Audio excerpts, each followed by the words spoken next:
Guru yang agung yang akan memampukan kami untuk dapat kami mengerti bahkan dengan cara berpikir kami yang sangat sederhana sekalipun. Aku mengakui kekurangan, kelemahan, bahkan ketidakberdayaanku Tuhan di dalam memahami setiap tulisan yang ada di dalam kitab-Mu. Karena itu tolonglah hamba-Mu yang sederhana dan terbatas ini Tuhan, untuk boleh menjadi saluran berkat bagi setiap kami yang hadir di tempat ini. Kami semua sama-sama diberkati, baik yang mendengarkan maupun yang memberitakan. Rahmatilah kami dengan roh yang pengertian yang daripada-Mu ya Tuhan. Kami menyerahkan setiap ibadah juga yang sedang berlangsung di banyak tempat, sama seperti di tempat ini Tuhan. Mereka yang dengan sungguh hati mencari Tuhan akan berjumpa dengan Tuhan, dan perjumpaan dengan Tuhan itulah yang akan mengubahkan jalan hidup kami semua. Pagari tempat ini dan berfirmanlah, karena kami siap untuk mendengarkannya. Di dalam nama Tuhan Yesus Kristus. Haleluya. Amin. Terima kasih untuk tim pujian.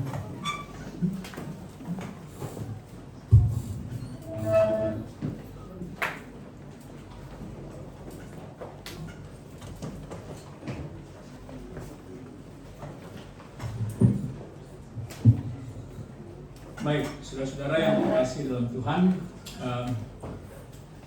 saya nih kalau diundang ke sini ada apa ya? Kayak semangat gitu loh.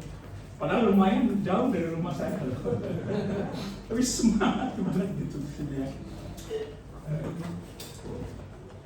Pas Ibu Gembala telepon itu, saya udah feeling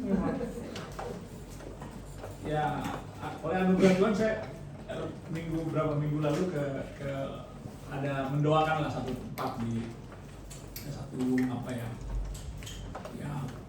villa lah gitu ya, mau didoakan dari awal pembangunan, dari tanah, dari sampai gedung sampai sudah jadi.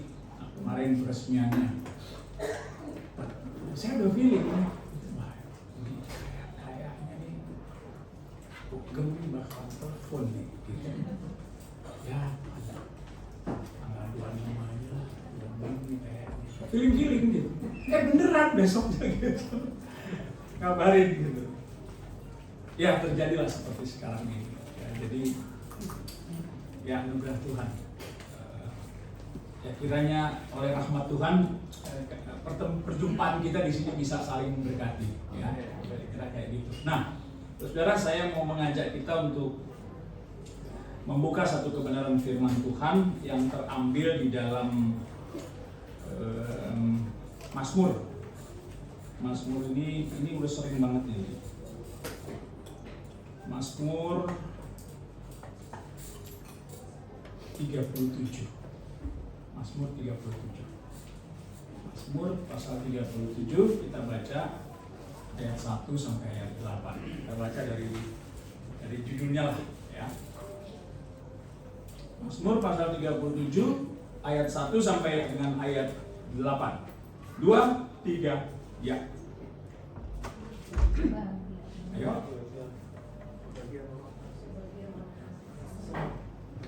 Kebahagiaan orang fasik semu dari Daud. Jangan marah kepada orang yang berbuat jahat. Jangan meninggalkan kepada orang yang berbuat salah. Sebab mereka segera risuk seperti rumput dan layu seperti tumbuhan. Percayalah kepada Tuhan dan lakukanlah yang baik. Jangan negeri dan lakukanlah setia. Dan berilah kepada Tuhan, maka Ia akan memberikan kepadamu makanan yang diinginkan. Serahkanlah hidupmu kepada Tuhan dan percayalah kepadanya, dan Ia akan meninggal. Ia akan memunculkan kebenaranmu seperti terang dan terangmu seperti siang. Berdiam dirilah di hadapan Tuhan dan perhatikanlah Dia. Jangan marah karena orang yang berhasil dalam hidupnya, karena orang yang melakukan tipu daya. Berhentilah marah dan tinggalkan panas hati itu. Jangan marah, itu hanya membawa kepada kejahatan. Amin. Sampai demikian jauh pemberitaan firman Tuhan. Tuhan Yesus sendiri berkata, berbahagialah mereka yang merenungkan firman Tuhan dan yang memeliharanya. Nah, pasal ini sedang bercerita tentang satu keadaan di mana ada sebuah transisi bangsa Israel itu dari sebuah suku lah ya, sebuah suku lalu membentuk sebuah kerajaan dari Saul, lalu terjadi transisi ke Daud, ya kira-kira kayak gitu. Nah, di dalam masa transisi ini karena sudah ada kerajaan, lalu mulai ada strata sosial di sana. Adanya strata sosial ini membuat ada orang yang punya uang, orang yang punya kuasa, ya, lalu ada orang juga yang biasa-biasa saja.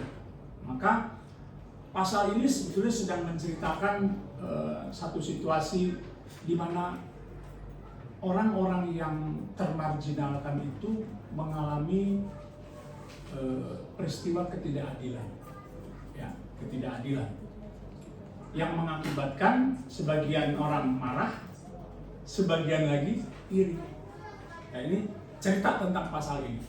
Ya. Kalau kita diperlakukan dengan cara yang tidak adil, nggak ada orang yang senang. Ya. Semua pengen diperlakukan apa? Adil. Ya. Ada yang iri, ada yang marah. Kalau kitab Yakobus itu bilang, di mana ada mementingkan diri sendiri dan iri hati, maka di situ akan timbul kekacauan dengan segala bentuk kejahatannya. Jadi coba lihat ya, jadi ada iri hati, ada kebencian di situ, maka akan timbul kekacauan dengan segala bentuk kejahatannya. Jadi memang kembali soal di sini soal hati. Gereja juga sekarang mengalami banyak hal sehingga terjadi banyak perpecahan. Jadi gereja itu pisah tuh karena rata-rata karena perpecahan. Awalnya sih nggak niat mau pecah gitu ya, niatnya mau satu. Tapi biasanya kalau udah mulai besar, nah situ akan timbul kepentingan. Ada orang-orang yang dia terus gitu, sementara yang lain kok dia terus ya.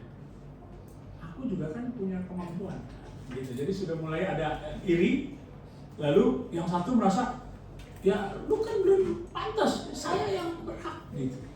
Maka ada kebencian di sana. Nah, pasal 37 ini Daud sedang menasehatkan orang-orang yang para pengikutnya, kira-kira kayak gitu. Sehingga dia bilang begini, jangan marah karena orang yang berbuat jahat. Jangan iri kepada orang yang berbuat curang, sebab mereka risut seperti rumput dan layu seperti tumbuh-tumbuhan hijau. Bahkan dibilang lagi, jangan marah karena orang yang berhasil dalam hidupnya. Saya pernah membaca satu tulisan bahwa kita ini sebetulnya pendidikan kita ini didesain supaya kita nggak menjadi pemimpin, kira-kira kayak gitu. Tidak menjadi kepala. Kita didesain itu semua jadi anak buah. Itu desainnya. Itu juga salah satu waktu saya di kuliah di FKIP, ya saya berdebat sama seorang guru lah, dosen lah ya, guru besar ya, seorang profesor. Saya ingat Profesor Tambunan. Sekarang saya di kamu Tambunan. Jadi saya sampai diusir dari kelas gitu ya. Kamu keluar kamu. Jadi saya merasa bahwa guru itu dibebankan pendidikan ini. Ternyata setelah sekian tahun, 10-20 tahun ternyata apa yang dipikirkan benar. Jadi sekarang guru-guru banyak mengalami misalnya ketidakadilan dan seterusnya.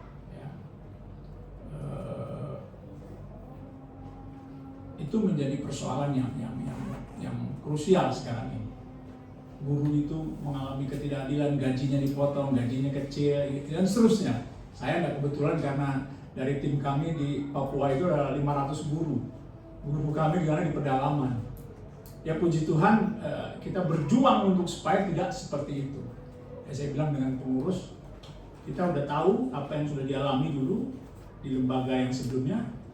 Kita tahu supaya kita tidak mengulangi. Misalnya gaji guru dipotong dan seterusnya. Ya.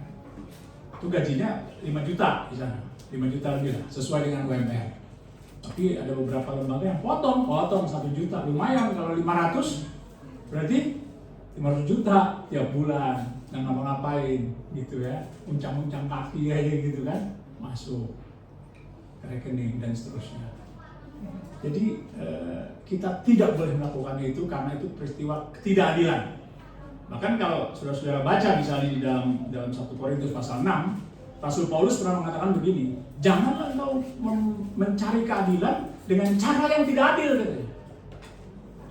Tapi Alkitab menegaskan bahwa keadilan itu hanya pada Tuhan, tidak bisa kepada manusia. Dari mimbar yang terhormat ini saya hanya mau mengingatkan bahwa jangan-jangan saudara akan mengalami peristiwa sehingga saudara merasa diperlakukan tidak adil. Nah, semoga firman Tuhan ini mengingatkan saudara bahwa memang tidak enak, diperlakukan tidak adil itu tidak enak. Dan orang bisa marah. Di sini bilang iri dan marah katanya. Nah, kalau misalnya orang diperlakukan tidak adil seterusnya seperti itu, mau sampai kapan? Alkitab mengatakan bahwa kita harus memikul salib. Memikul salib itu di dalamnya termasuk ketidakadilan. Saudara tidak dapat mencari keadilan bahkan di negara ini, tidak bisa. Karena itu saya selalu menghimbau berdasarkan 1 Korintus pasal 6, saudara-saudara bisa baca di rumah, ayat 5, 6, 7. Ayat 7 bilang dengan adanya masalah saja di antara kamu itu sudah sebuah kekalahan. Kenapa sih engkau tidak mau diperlakukan tidak adil gitu? Kenapa harus adil terus gitu? Sementara saudara tahu, kita tahu bahwa keadilan itu punya Tuhan. Tidak ada manusia itu pada dasarnya mencintai dirinya sendiri. Mereka tidak pernah memperlakukan orang lain. Jadi kalau kita berbuat baik, itu kecenderungan bukan karena dia baik, tapi dia mau melakukan untuk dirinya. Seperti sekarang orang kaya misalnya memberi bantuan sosial dan sebagainya. Kalau dia tidak takut akan Tuhan, dia hanya melakukan untuk dirinya sendiri, bukan untuk Tuhan. Jadi pada dasarnya manusia itu hanya mencintai dirinya sendiri. Nah, dalam pasal ini sebetulnya kita sedang mau belajar, misalnya pernah nggak saudara dan saya mengalami satu keadaan ketika saudara diperlakukan tidak adil, saudara pengen marah gitu. Saya nggak tahu teman-teman pernah ngalami nggak kayak gitu ya, pengen marah. Aduh, ini kalau gue ada pistol buat tembak nih gitu ya. Marah gitu, diperlakukan tidak adil. Nah, pertanyaannya, waktu saudara marah itu, siapa yang marah? Siapa yang marah? Betul, makanya di dunia ini sumber penderitaan, kalau Siddhartha Gautama itu bilangnya sumber penderitaan itu ego. Ya. Kalau orang Kristen ditanya sumber penderitaan apa? Dosa, ya kan? Nah, dosa itulah jadi sumber penderitaan. Karena dosa itu orang mencintai dirinya, sehingga orang bisa menganiaya orang lain, mendiskreditkan orang lain, menghina orang lain. Saya nggak tahu saudara pernah ngalami nggak kayak gitu. Saya dulu sering, sehingga menjadikan saya menjadi kalau begini caranya saya harus lebih kuat. Sehingga waktu saya SMA nggak boleh guru mengintimidasi saya. Kalau nggak punya PR, kalau belum buat, keluar. Saya bilang ibu aja yang keluar. Itu dulu ya. Ya termasuk begitu sudah kuliah juga gitu, sama. Saya hanya berpikir bahwa nggak boleh ada orang intimidasi saya. Saya baik kok, saya nggak pernah menyakiti mereka. Kenapa mereka intimidasi saya? Begitu juga sebaliknya di dalam gereja, di dalam kantor, dan orang kita merasa terintimidasi semua. Dan memang salah satu pekerjaan iblis adalah intimidasi, mengintimidasi. Ya. Ada ketakutan, orang takut gitu ya. Jadi akhirnya orang mengerjakan itu karena dia takut, bukan takut kepada Tuhan, tapi takut pekerjaannya hilang misalnya. Takut tidak diajak lagi dalam pelayanan misalnya. Jadi dasarnya bukan karena Tuhan. Itu sebabnya saya kurang cocok kerja di sekuler. Tapi kerjanya sama Tuhan aja, saya nggak bisa melawan Tuhan. Gitu, karena lurus-lurus aja. Lah orang Perboden aja saya nggak akan muter, nggak akan muter. Perboden ada tuh dilarang muter, nggak akan muter. Nah itu kan jadi goblok kelihatannya. Lampu merah, Pak, merah, jalan Pak, merah. Jalan Pak, merah. Kalau lu mau jalan, jalan aja. Berhenti. Ternyata emang lampu merahnya rusak. Coba ya. Saking kekehnya sama, pokoknya gua harus bener gitu. Ya rupanya itu juga akhirnya melatih diri kita untuk melihat segala sesuatu itu yang wajar, yang benar. Jadi memang keuntungannya ketika ada yang tidak wajar, jadi lebih paham. Yang nggak wajar gitu.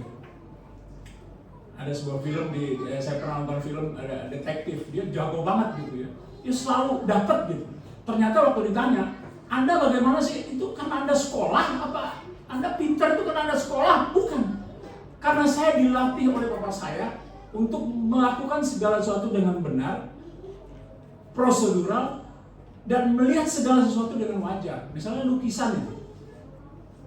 Tahu bahwa itu lukisan asli atau palsu? Karena kebiasaan melihat yang wajar. Oh, kalau lukis itu harusnya begini, harusnya begini, gitu. Dan seterusnya. Jadi sekali lagi saudara, saya hanya mau mengingatkan melalui pasal ini bahwa jangan-jangan Anda akan diperlakukan dengan tidak adil yang membuat Anda akan marah.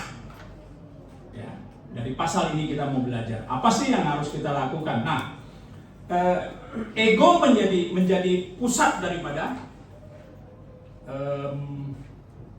kenapa seseorang harus marah. Ada seorang raja Hamengkubuwono ke-7 punya anak itu namanya Ki Ageng Suryo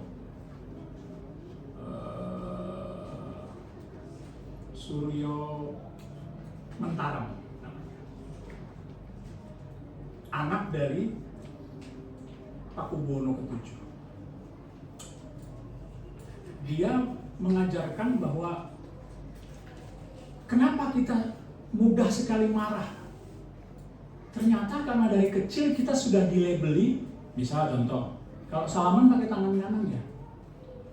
Jadi begitu ada tangan kiri, gitu. Jadi pelabelan itu sudah dilakukan sejak kecil.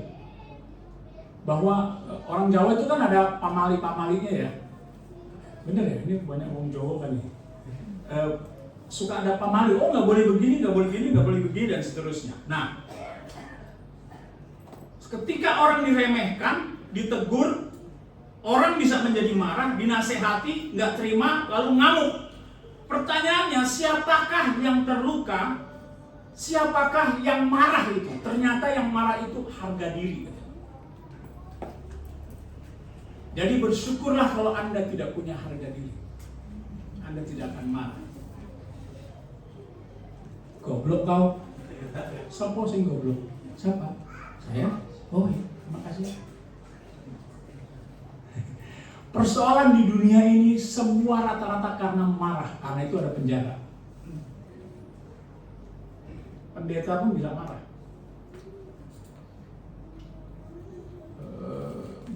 Saya lihat nggak mudah, saudara. Saudara bisa hafal Alkitab, tapi untuk menjadi sabar, orang yang sabar itu melebihi pahlawan.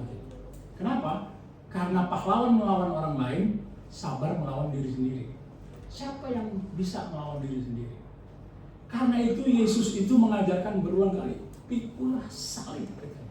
Engkau harusnya marah, tapi engkau tidak marah karena Tuhan. Rasul Paulus bilang, jika engkau marah, jangan engkau berbuat dosa. Berarti boleh marah. Saya tanya sama anak saya, murid saya dulu pernah nanya sama saya, Pak, Mr. Jack nggak pernah marah katanya. Ya, saya udah lupa bagaimana cara marah. Udah 30 tahunan lah, itu waktu itu ya saya ngajar. Tapi kalau Mr. Jack marah gimana? Ini anak nakal sekali. Terpaksa saya pakai ini ya kartu asnya lah gitu. Kamu mau tahu kalau saya marah? Ini anak nakal sekali. Semua guru tuh udah protes sama ini anak. Dan nggak bisa dibilangin, selalu bikin ribut di kelas. Saya nggak marah, dia ribut, saya cuma bilang, kasihan anak-anak yang lain mau bicara, mau belajar. Oh iya mister. Satu saat semua keluar, dia tanya sama saya, kalau Mr. Jack marah gimana? Kamu mau tahu nanti waktu istirahat, Mr. Jack kasih tahu. Begitu waktu istirahat, ini ngajar di lantai 3. Saya lihat, ajak ke jendela. Kamu kan nanya kalau Mr. Jack marah kayak apa? Saya kalau marah itu, saya pegang, saya cekek kau punya leher, saya lempar kau ke bawah. Tapi kau jangan bilang-bilang sama siapa-siapa ya. Itu pasti saya lakukan. Sejak saat itu dia takut, tapi nggak boleh contohnya. Dia jadi kita ngajarnya pakai CCTV. Jadi waktu ini kepala sekolah bilang, Pak Jack, itu anakku ini semua udah protes Pak Jack. Kenapa kalau Pak Jack yang ngajar dia tenang? Ya saya bilang tanya aja sama anaknya. Mungkin ya pasti lebih baik kan? Enggak. Saya perhatikan, waktu kepala sekolah kurikulum juga pernah nanya sama saya, kenapa ini kalau sama Pak Jack dia tenang ya? Pak Jack pakai cara apa sih? Lalu saya bilang gini, saya nggak kebetulan di FK, dulu jurusannya BP, bimbingan konseling.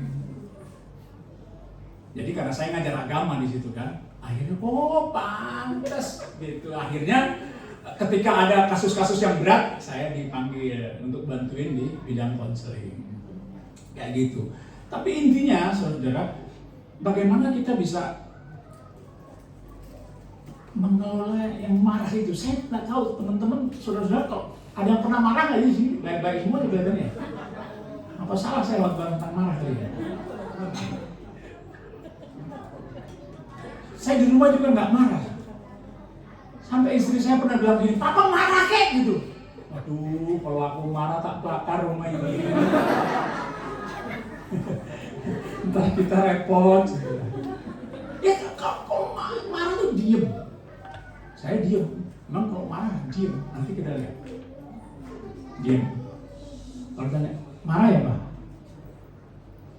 Ya mungkin. Gitu aja. Karena kalau kita marah, saya bilang begini.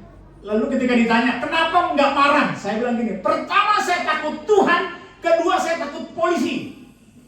Jadi kalau saya marah, waduh, itu. Saya takut Tuhan dan takut polisi. Itu aja. Saya nggak akan berurusan sama polisi bagaimanapun caranya.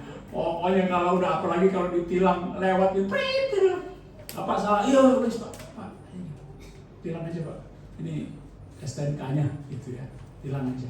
Bapak tahu nggak salahnya? Ya nggak usah lah, udah kalah pasti sama polisi. Mohon maaf ini mana polisi. Mohon maaf. Ya, itu nggak mudah sekali lagi. Jadi siapa yang marah? Harga diri. Si Ki Ageng ini anak raja karena dia berpikir bahwa kok orang bisa marah gitu, bisa perang gitu. Kan Jogja sama Solo tuh perang dulu, sehingga terpecah-pecah lah gitu. Ya. Kenapa sampai gitu? Akhirnya si anak ini ya mengundurkan diri lah ya, sebagai raja ya. Nah, itu apa yang disebut dengan kramadangsa. Kramadangsa itu ego. Lalu ada seorang spiritual barat lah, namanya Eckhart Tolle. Eckhart Tolle juga sama. Dia bilang begini, kenapa kita bisa marah katanya? Karena ada ego.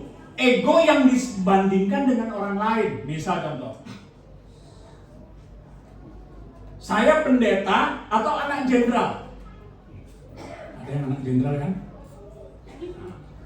Terus dimarahi oleh tukang parkir. Goblok banget lu, goblok banget lu. Parkir mobil aja nggak bisa. Kita langsung gini, anak jenderal dimarahin tukang parkir. Nah, jadi kenapa kita marah? Karena ada harga diri. Harga diri yang apa? Yang ditempelkan di dalam kehidupan kita secara sosial. Anak jenderal, direktur, macam-macam. Termasuk pendeta, terutama pendeta yang sukses secara materi. Kalau yang kayak saya, ya, tidak termasuk dalam kategori itu. Ya. Yang banyak jemaatnya, seluruh Indonesia, bahkan sampai ke luar negeri. Itu kalau saudara dia salaman misalnya, halo shalom, terus saudara langsung buang muka, itu emosi pasti. Jemaat rayon berapa itu? Rayon berapa itu? Gembalanya siapa itu? Pasti ditanya.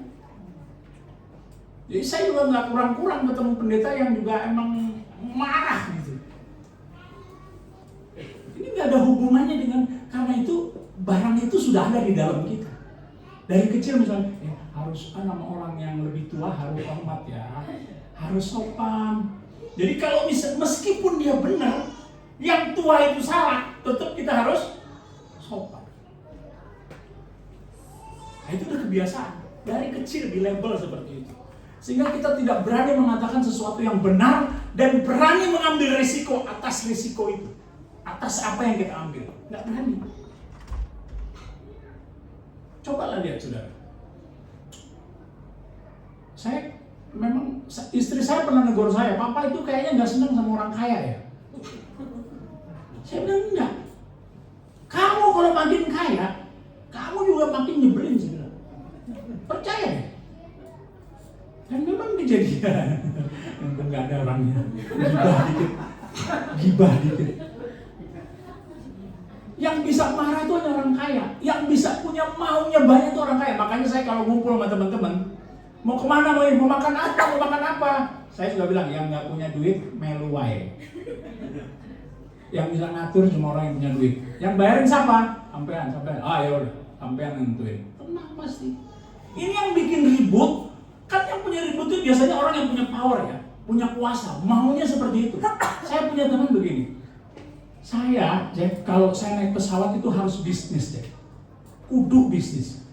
Kalau nggak bisnis, dia nggak mau. Itu dari mana bisa kayak gitu? Ada pelabelan di dalam diri kita. Buddha bilang ego. Eckhart bilang juga ego. Eckhart Tolle, ya. Hidup pada tahun 48 sampai sekarang masih hidup. Dia orang Jerman Kanada.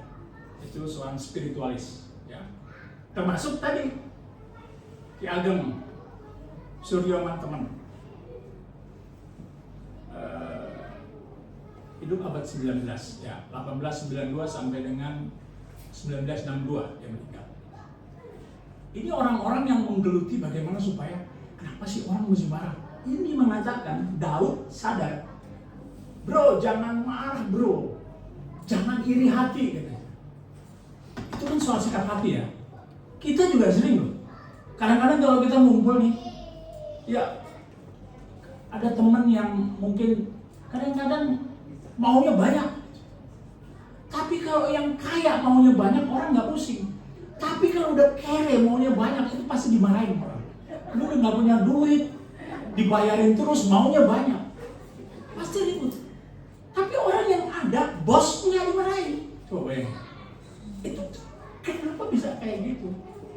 Ya memang sudah pelabelannya sekarang. Pendeta yang kecil dengan pendeta yang turun dari mobil mewah, itu juga beda. Beda sekali. Karena itu saya menyatakan pensiun dari pendeta. Terima kasih kalau saudara-saudara masih mengundang saya.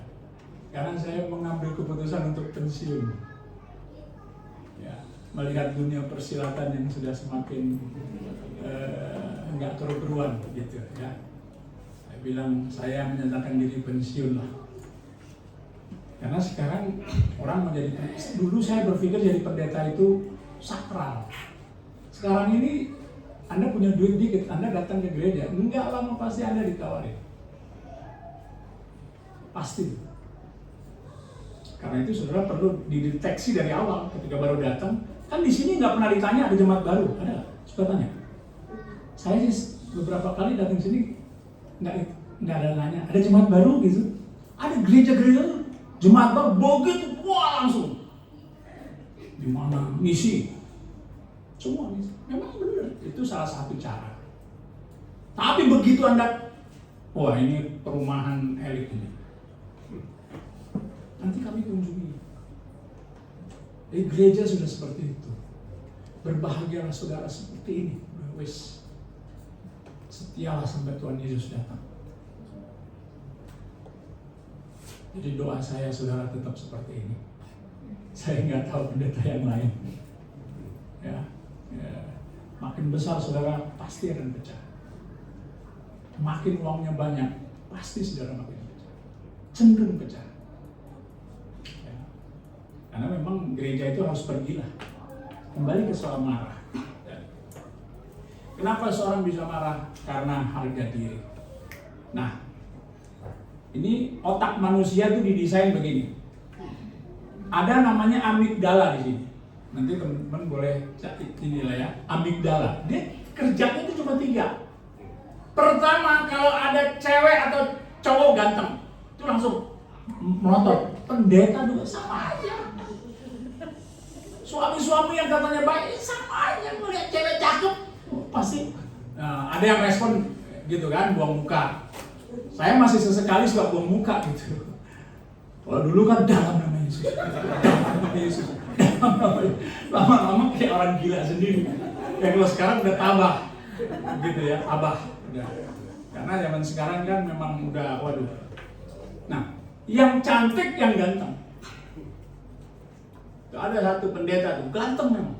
Jadi sekarang memang misalnya pendeta ganteng. Kalau saya tetap saya bilang, kalau bisa pendeta jangan ada yang ganteng, yang berantakan kayak saya ini, gitu. Ya, karena kalau ganteng ujian bagi kaum wanita, ujian benar. Jadi saya tuh nggak banyak dulu. Pak pendeta, saya suka ke gereja itu kenapa? Oh, pendetanya ganteng Pak, dia ganteng. Jadi kalau begitu dia keluar dari gereja itu, semua pengikutnya melu semua. Sekali ngikut segerombolan gitu. Label-label seperti itulah yang membuat kita mudah marah. Saya kan Bapak, Anda harus menghormati saya.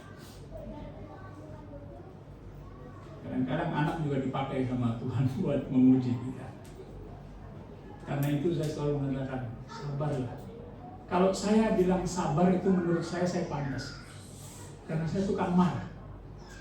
Kalau Anda yang sabar, bilang sabar itu rasanya ya biasa aja. Karena kita menyelesaikan masalah bukan kayak yang pegadaian apa tuh? Menyelesaikan masalah tanpa masalah. Kalau saya dulu menyelesaikan masalah dengan masalah baru. Jadi mudah emosi gitu. Ya. Terakhir saya waktu di FKIP itu udah skripsi udah ujian karena pengujinya nanya salah, jadi saya banting skripsi itu di UI dulu. Banting skripsi saya balikin mejanya, yowes. Enggak pernah ke kampus-kampus lagi. Itu saya ingat surat keterangan saya itu semester 11 saya nyusun skripsi. Gara-gara 3 mata kuliah, 1 dosen. 1 dosen ngajar 3 mata kuliah. Dia nggak boleh terlambat, sementara saya terlambat karena kerja. Dosen ini bilang, kamu pelajaran saya nggak boleh terlambat. Saya datang, terlambat. Kamu keluar. Lalu saya bilang, Bapak aja yang keluar. Kenapa saya mesti keluar? Lalu akhirnya Bapak itu nggak ngajar. Sementara hanya dia yang ngajar mata pelajaran itu, mata kuliah itu. 3 mata kuliah saya terganjel. Akhirnya saya harus menghadap dia. Dia dosen, direktur pasca sarjana IKIP, sekarang UNJ. Menghadap ke sana. Datang terlambat lagi, marah lagi dia. Keluar kamu. Besok lagi saya datang, terlambat lagi. Keluar lagi. Habis yang ketiga saya datang pas waktu. Kali ini kamu pas, masuk.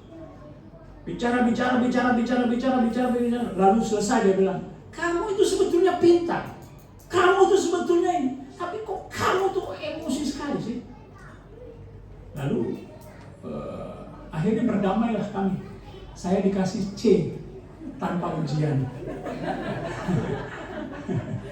Karena itulah maka saya maju buat skripsi.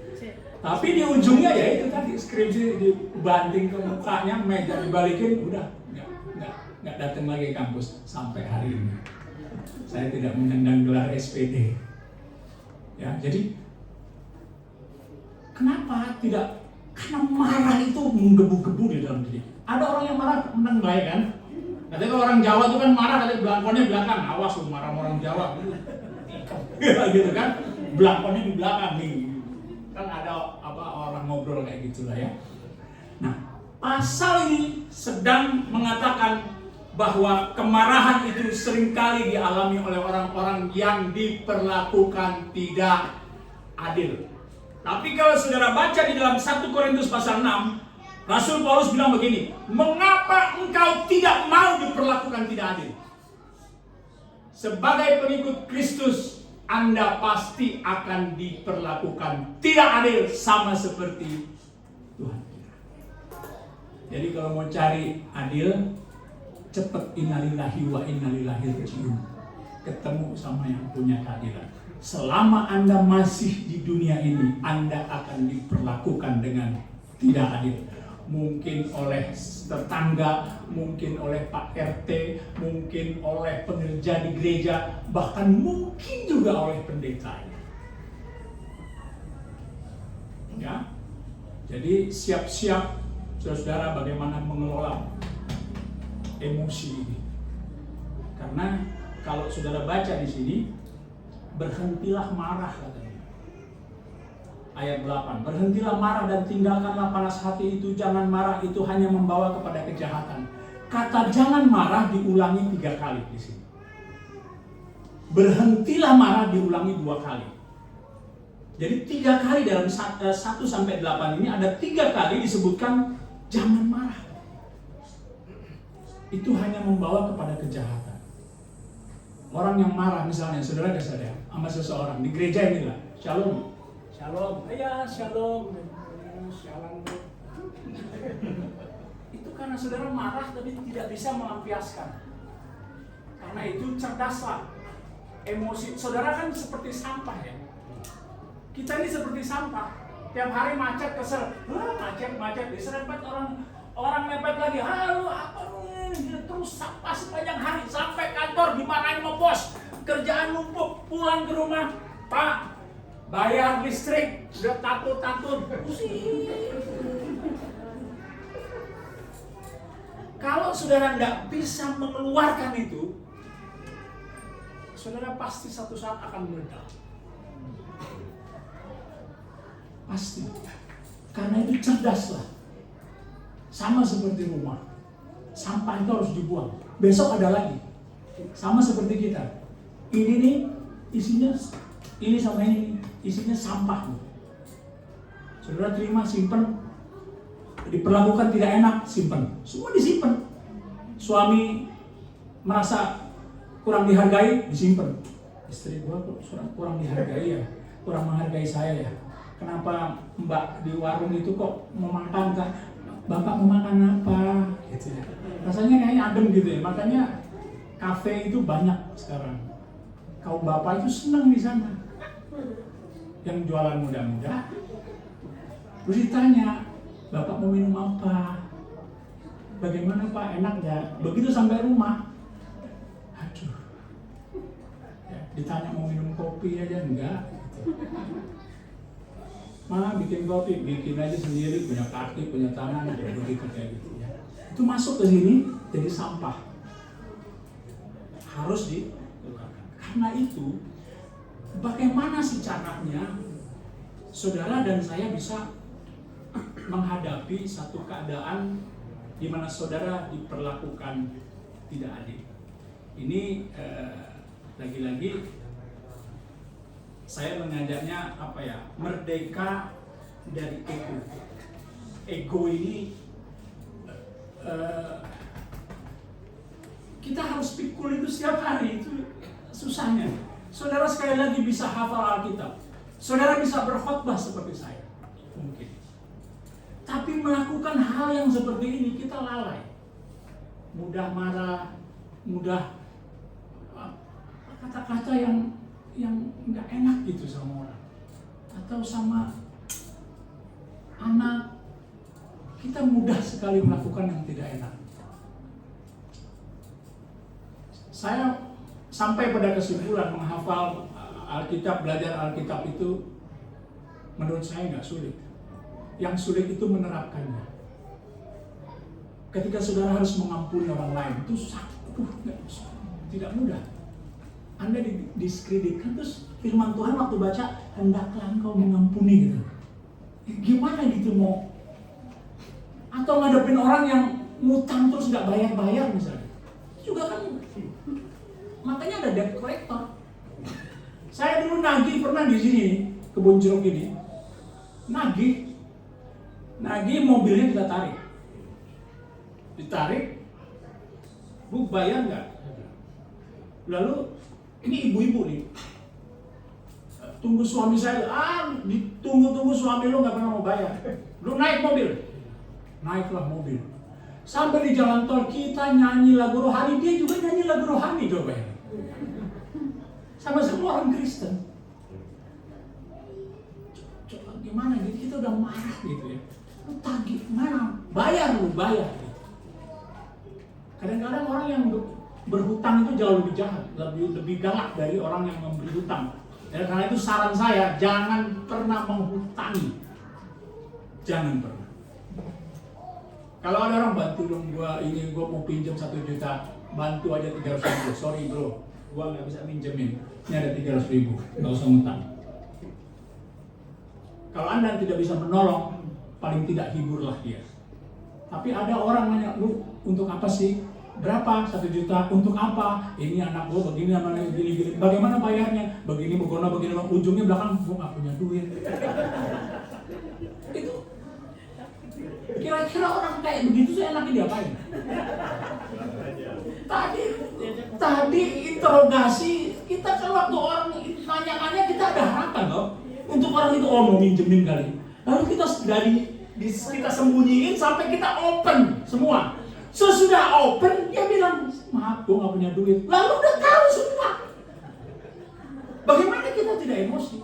Karena itu peristiwa ketidakadilan dalam pasal ini kalau saudara baca ya, kan kalau orang marah, kita rasanya pengen bales. Tapi ayat ini mengatakan begini, bergembiralah karena Tuhan, maka Ia akan memberikan kepadamu apa yang diinginkan hatimu. Kalau orang membuat engkau marah, kira-kira engkau mau ngapain orang itu?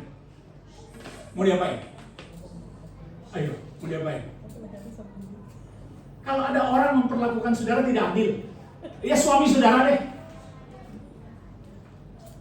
Terus belakangan saudara tahu, punya gaji, punya insentif, gaji dikasih bertahun-tahun, ternyata lu insentif ada juga, lu nggak ngomong sama gua.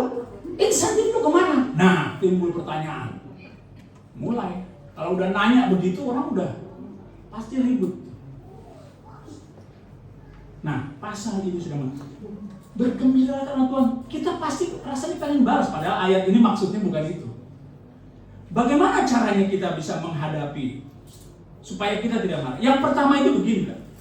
Jangan iri, ayat 1 ayat 2 itu jangan iri, jangan marah kepada orang fasik katanya.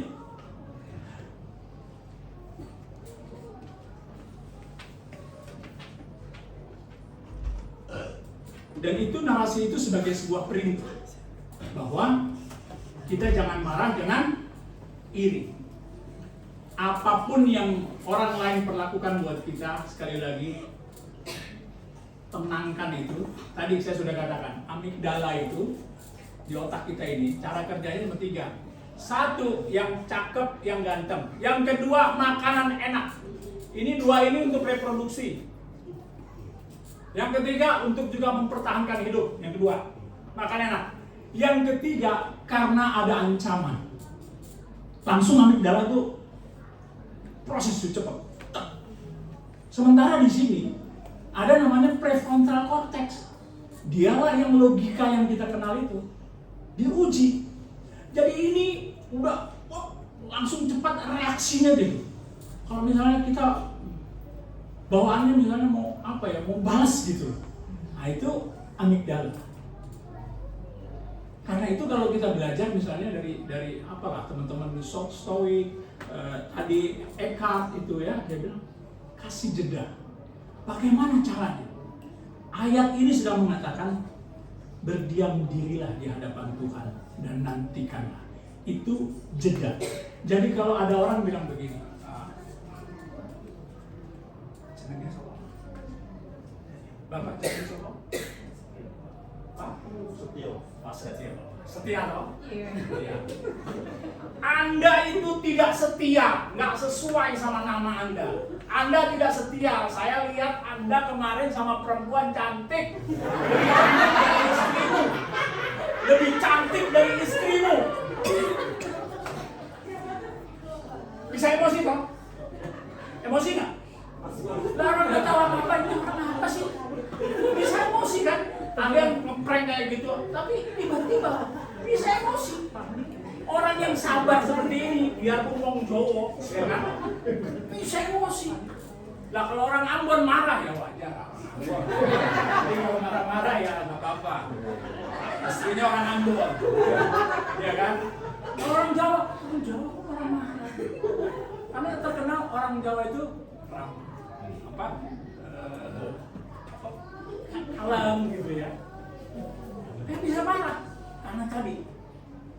Bagaimana caranya? Amigdala langsung bilang, wah aku terancam.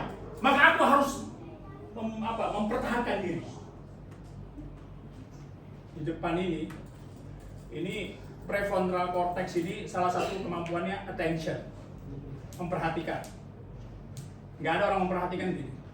Orang memperhatikan pasti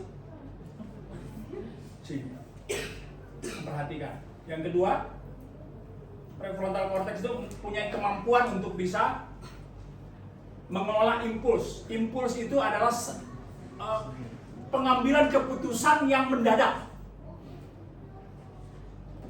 Ya, mendadak. Nggak pakai pikir panjang.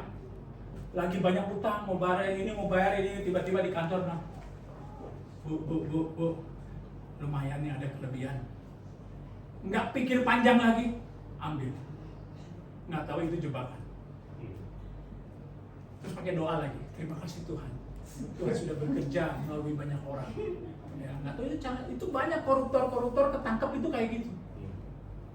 Ya, tidak berpikir panjang. Jadi jaraknya itu tidak sampai sejengkal. Dari sini, ini dekat sini, ke sini. Karena itu Alkitab mengajarkan diam.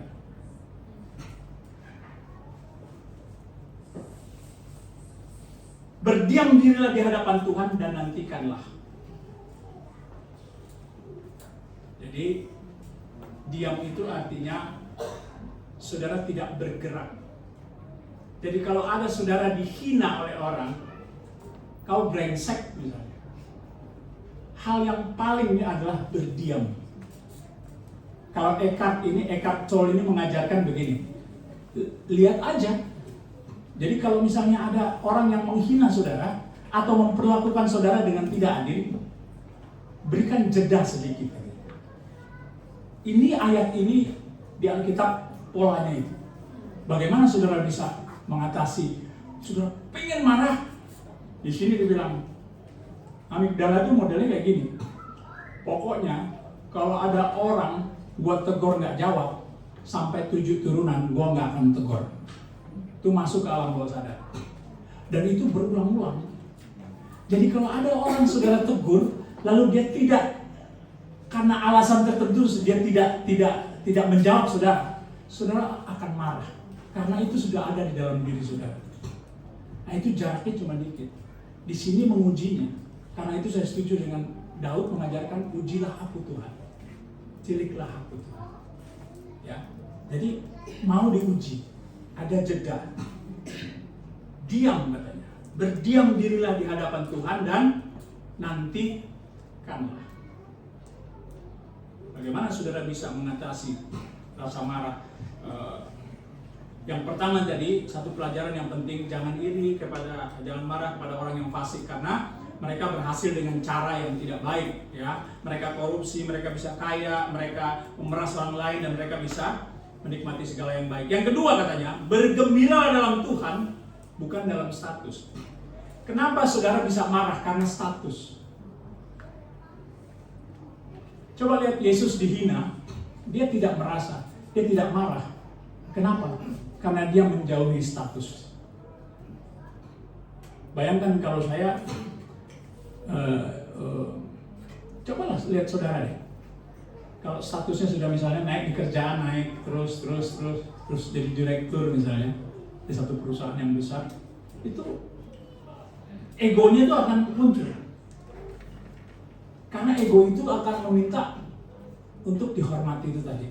Ada sebuah keinginan.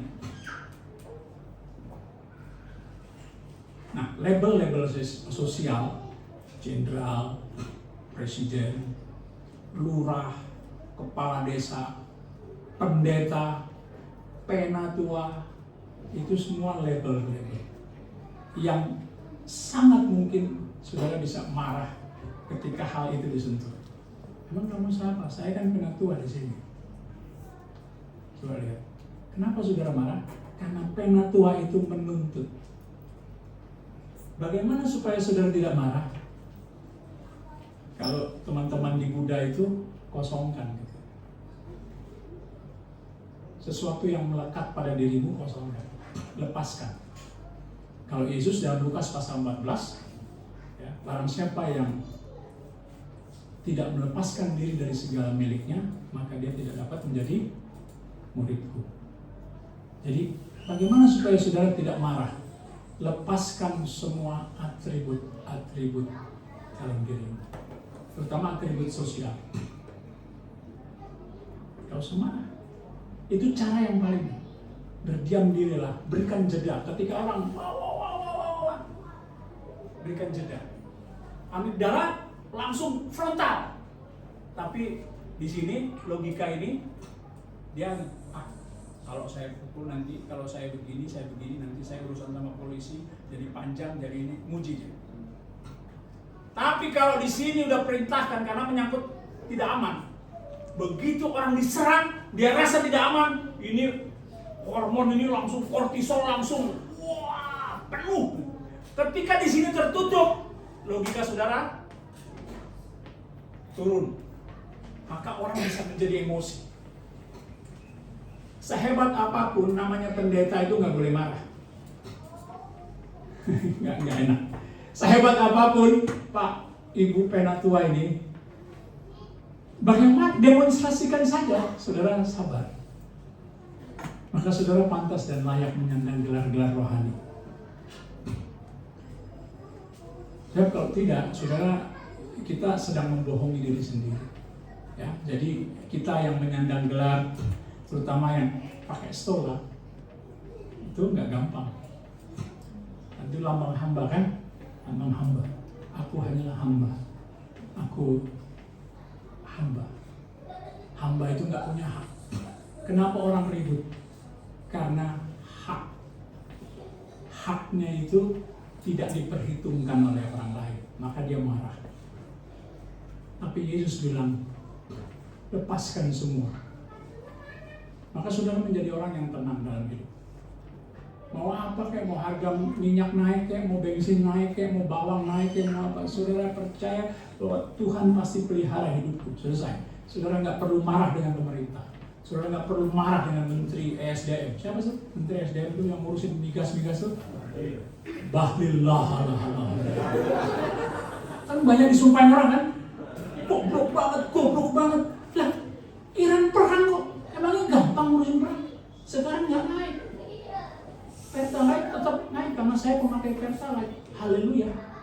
Saya kalau ngisi ini, Pak, ngisi apa? Pertalite, haleluya. Kenapa? Karena harganya nggak naik. Yang lain bisa naik. Sekali lagi, bagaimana supaya saudara bisa tidak marah? Saudara nanti perhatikan. Jangan saudara akan diperlakukan dengan tidak adil oleh atasanmu, oleh rekan kerjamu, oleh tetanggamu, oleh istrimu, oleh suamimu, oleh anakmu, oleh mantumu, oleh mertuamu. Ingat baik-baik. Diamlah katanya. Nah, di sini yang kedua, di sini dikatakan bahwa kita harus percaya katanya kepada Tuhan. Percayalah kepada Tuhan dan lakukanlah yang baik katanya. Diamlah di negeri dan berlakulah setia. Kata diam itu artinya tidak bergerak. Ketika orang marah, goblok sampean. Saudara nggak bergerak dari posisi saudara. Diam. Tenang. Nggak kayak saya yang banting gitu tadi. Diam. Pandangi orang itu. Selesai. Diam, lalu dikatakan percayalah, diamlah di negeri dan berlakulah setia. Kata setia itu dipakai kata anok. Setia itu maksudnya begini. Saya mau pakai dulu kata anok. Setia itu artinya begini. Ini ada kaitannya dengan gembala. Jadi saudara sebagai gembala diperlakukan tidak adil, biasanya orang akan pindah kerjaan, cari tempat lain. Emangnya di situ aja kerja, tempat lain juga bisa. Ayat ini sedang mengatakan, kalau engkau diperlakukan tidak adil, jangan bergerak, stay di situ. Dan setialah pada pekerjaan. Kalau saudara diperlakukan dengan tidak adil, mungkin dalam pekerjaanmu, saudara jangan bergerak. Sama seperti Ishak dalam Kejadian pasal 26. Ketika terjadi kelaparan, ketika dia stay, dia tetap menabur. Maka dalam tahun yang itu dia menuai 100 kali lipat. Kalau Anda diperlakukan tidak adil, belajarlah dari ayat ini. Diamlah dan berlakulah setia. Di gereja ini, saudara bisa diperlakukan tidak adil. Jangan cepat ambil keputusan. Amin. Dala bilang, pindah aja gereja lain lebih bagus. Berikan jeda sedikit supaya saudara mikir. Diamlah, ya, berdiamlah katanya. Supaya ini salah satu kemampuan yang Tuhan beri buat kita. Di depan ini bisa menguji. Sehingga impuls itu bisa ditekan. Impuls itu artinya mengambil keputusan tanpa mikir. Nggak mikir lagi. Oh iya.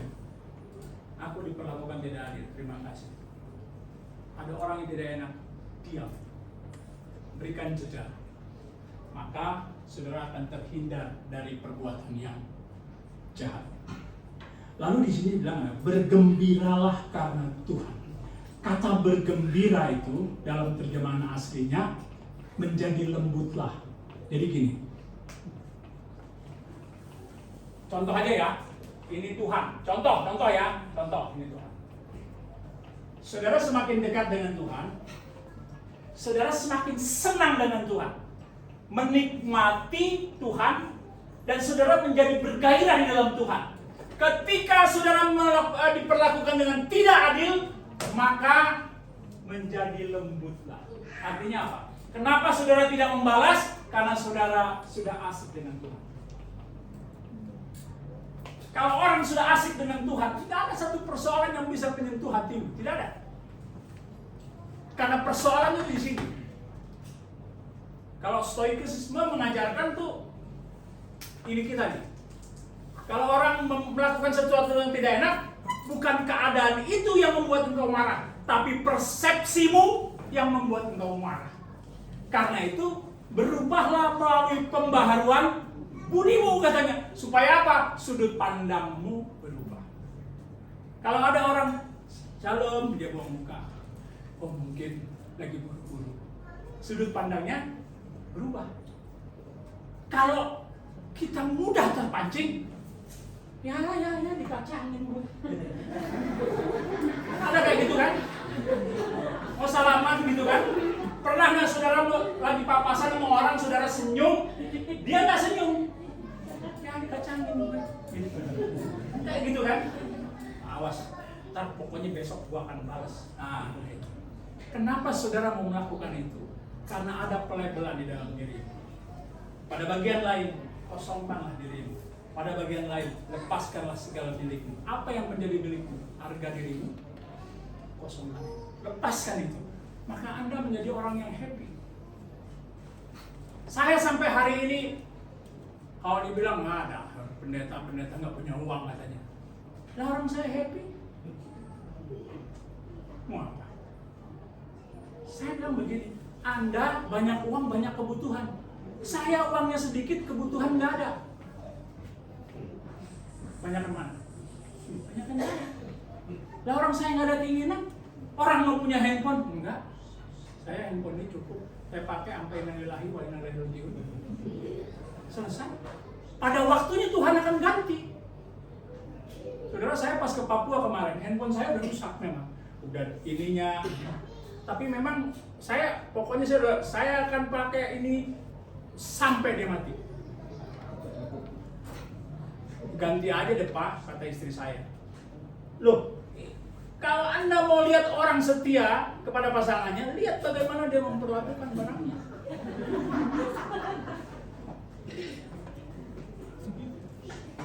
Keluar yang baru beli, keluar yang baru beli. Itu keinginan Pak. Kalau kata Ki Ageng Surya Mentarang tadi itu, orang Jawa, kepinginan. Kepinginan. Sumber penderitaan itu adalah kepinginan katanya. Jadi kalau Anda ingin bahagia, diluluhkan kepinginan itu. Jadi jangan banyak mau, udah nggak punya duit, terus maunya banyak, itu pusing Pak. Yang maunya banyak itu orang yang banyak duit Pak. Ya, jadi kalau saudara pas-pasan, latihlah dirimu untuk tidak punya keinginan. Maka Anda akan menjadi orang yang berbahagia. Karena itu di sini dibilang, bergembiralah, maka ia akan memberikan apa yang diinginkannya. Jadi kalau saya mau tanya jujur ya, umum nih, Bapak disakiti, kira-kira keinginannya mau ngapain kalau disakiti? Umum. Balas, betul kan? Balas kan? Itu umum kan? Di sini dibilang, bergembiralah karena Tuhan katanya. Jadi maksudnya gini, ketika saudara diperlakukan dengan tidak adil, kata bergembira itu jadilah lembut karena kecintaan saudara kepada Tuhan.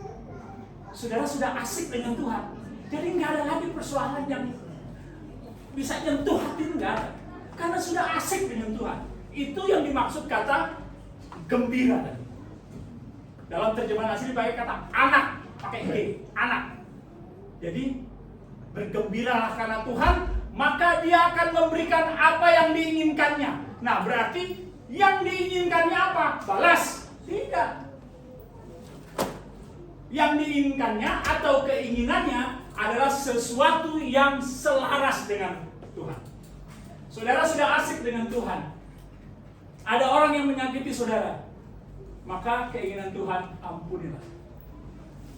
Itu yang dimaksud dengan kata Tuhan memberikan apa yang diinginkan hatimu. Jadi hati yang sudah selaras dengan Tuhan, maka pasal ini dibilang, percayalah kepada Tuhan dan lakukanlah yang baik, diamlah di negeri, berlakulah setia. Artinya percaya itu Batak, orang Batak, mohon maaf ya. Dalam terjemahan aslinya Batak, artinya bergantung sepenuhnya kepada Tuhan. Jadi ketika saudara diperlakukan dengan tidak adil, apa yang saudara lakukan? Bergantunglah kepada Tuhan katanya. Ya, percaya kepada Tuhan dan tetap lakukan yang baik. Diam, stay, dan tetap setia. Setia di sini sebetulnya dalam konteksnya berkaitan dengan gembala. Jadi diam, tetaplah gembalakan dombamu, kira-kira kayak gitu. Ya. Lalu bergembiralah ketika engkau disakiti orang lain, karena saudara sudah sibuk dengan Tuhan, nggak ada lagi persoalan itu bisa menyentuh saudara. Jadi ini Alkitab mengajarkan kita untuk bagaimana kalau yang sekarang orang para motivator itu EQ, emotional quotient-nya. Ya, ada orang yang cerdas, IQ-nya tinggi. Saya puji Tuhan IQ-nya lumayan di atas rata-rata. Karena itu waktu saya nanya mau pacaran sama istri saya, yang pertama saya tanya IQ-nya. IQ-nya berapa? Ngapain sih tanya IQ? Lah penting. Bagi saya, mungkin bagi orang lain nggak penting. Bagi saya penting. Karena IQ itu kemampuan untuk mengambil keputusan dengan baik. Lalu dia jawab, IQ saya 120. Wah, ini yang saya cari-cari. Ya kan? Karena normal itu 90 sampai 110. Masyarakat Indonesia rata-rata berapa? Ada yang tahu? 78.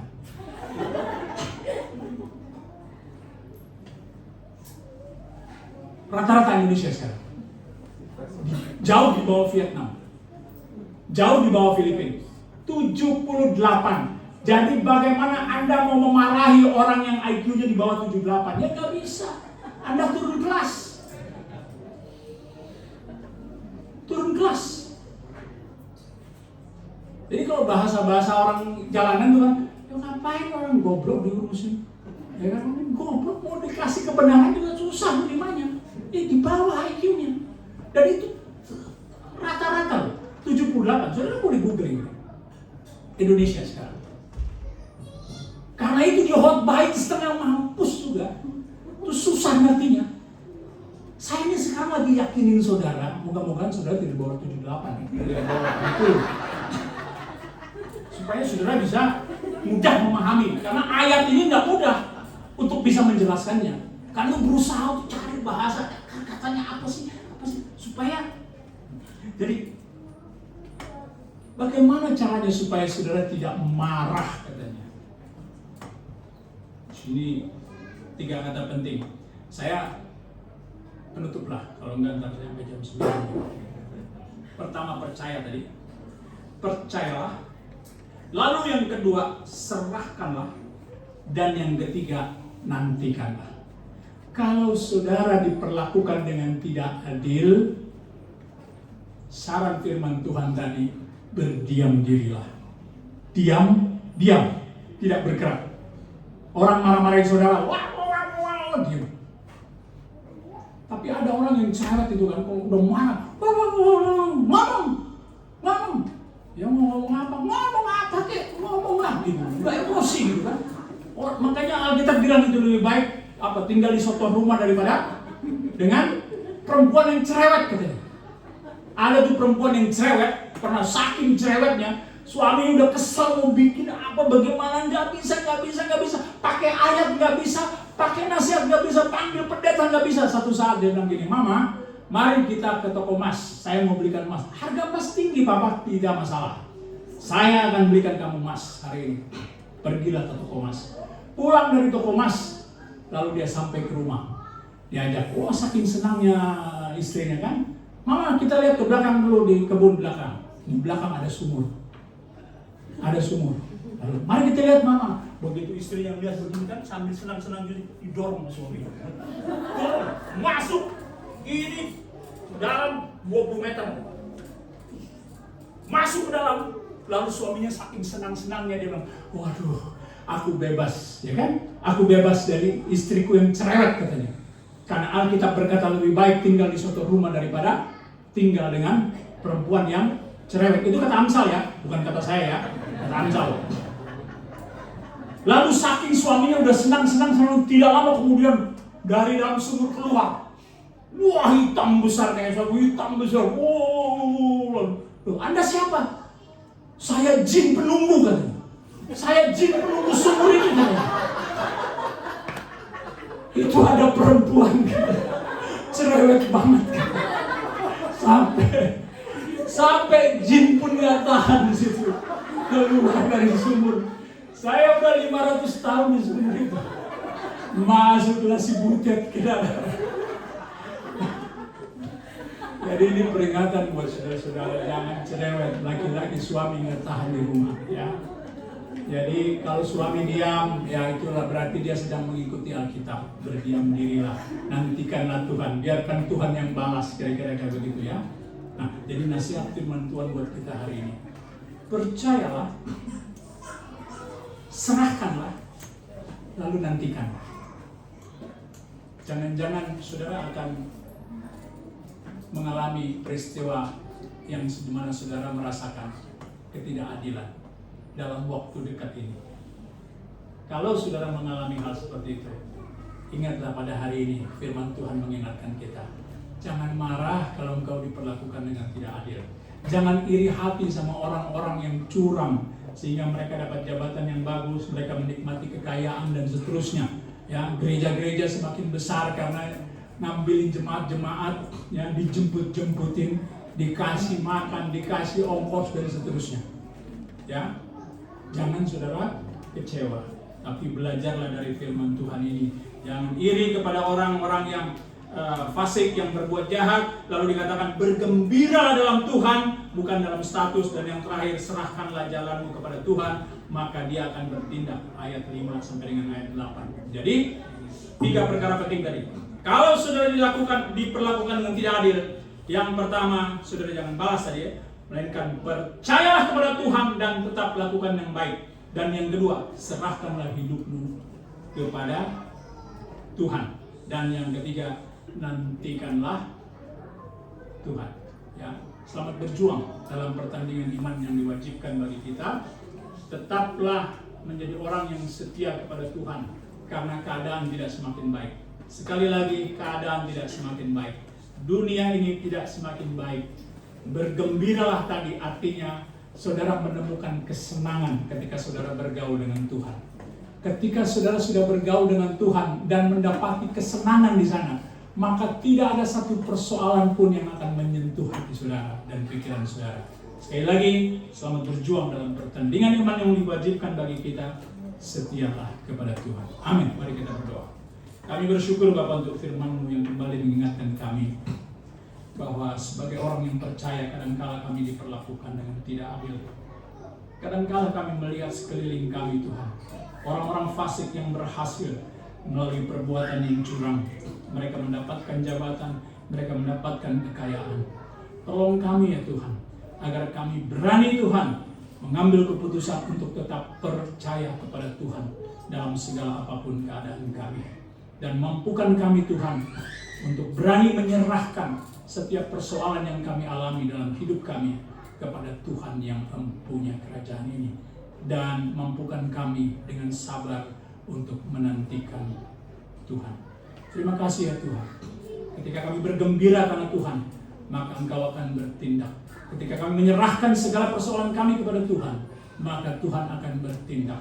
Mampukan kami untuk menjadi orang-orang yang lemah lembut Tuhan di dalam menghadapi setiap persoalan, pergumulan, tantangan hidup kami, dan belajar untuk setia kepadamu ya Tuhan dalam apapun tekanan yang kami alami. Setiap firman yang ditabur tidak akan kembali dengan sia-sia. Dia akan berhasil sesuai dengan apa yang disuruhkan. Segala kemuliaan hanya bagi Tuhan. Dalam nama Yesus Kristus. Haleluya. Amin. Baik, saya serahkan kembali.